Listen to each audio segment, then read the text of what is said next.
For more on this cooperation on climate change, I'm joined by Joanna Lewis. She's an associate professor at Georgetown University, right here, of course, in D.C. Good to see you. Good to see you.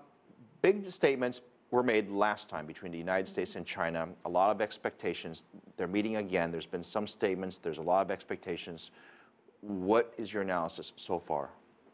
Well, I think you're right that last year at the summit, last November, the announcements that we saw between China and the United States on climate change really far exceeded what anyone thought, where you had China announcing a peak year for the first time ever and the U.S. putting forward its aggressive targets. So this year, we are now just under 3 months away from the big Paris climate change negotiations. So the stakes in some ways are even higher to demonstrate that U.S.-China collaboration is still it's still in the works, and that all the targets that were announced last year that are still serious. We're standing by them, and we're making progress towards actually implementing them. Are we likely to hear some more details? I think that's what we're looking for. I mean, this week there's meetings going on in Los Angeles, the Climate Leader Summit, and the announcements that have already come out from the lead negotiators from both sides are really about implementation.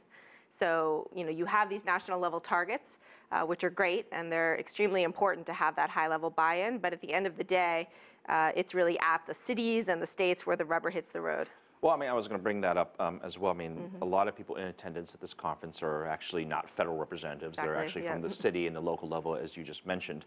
And a lot of cities are already doing a lot of things to do with climate change. We're not going to go through all the details, but who takes the lead on this? Is it really the cities and federal government? Are we having the right conversation with the right people? I think you need both. I mean, you need the high-level signal from the federal government, and at the end of the day, it's the national governments who are negotiating on behalf of their country in the UN. But the states are the ones that are left to implement these policies. So here in the United States, for example, you have all of the states already trying to figure out how they're going to meet the regulations that the Clean Power Plan that the EPA has recently approved are going to occur in their state. And the way that the United States has left it up to the states gives them a lot of flexibility.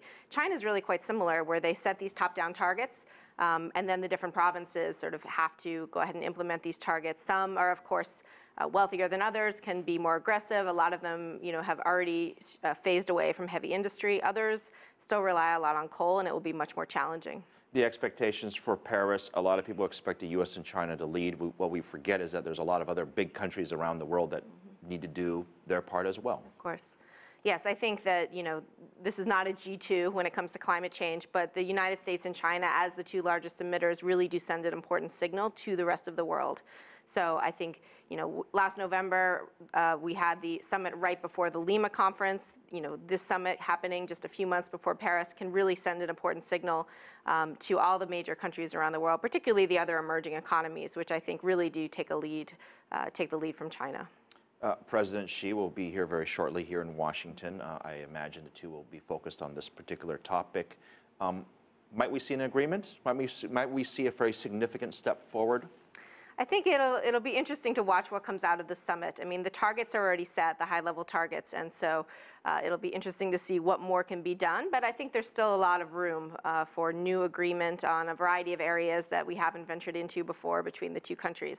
And in the summit, climate change really still remains one of the areas of U.S.-China dialogue where it's really more cooperative and constructive than not. So I think that when you're looking for high-level deliverables to come out of a summit like this, climate change is really, one of the areas where we have more agreement than not. There has been a very interesting economic sort of backdrop that's taking place, right? Canada's economy is not doing well. Europe seems to be lost. China is slowing down. In America, we're still arguing where we are in terms of the economy. If we continue this sort of economic malaise, do you think that adds an extra challenge to getting aggressive targets, which people who are very pro decisions, they want to see very aggressive targets, but the economy is a factor? I think the economy is always a factor in any environmental decision, but I think that climate change is really beyond that. I mean, you're actually thinking about ways to revitalize and restructure your economy, to develop low carbon technologies. China is really one of the first countries who will say that they've benefited from the development of these green industries. And as China really looks to transform towards more innovative technologies and more strategic technologies, I think you see a lot of the green energy technologies really at the center of this. So I think, of course, they're this can be challenging in a time of an economic downturn, but I think this is actually a good time politically to really take this issue on for both countries.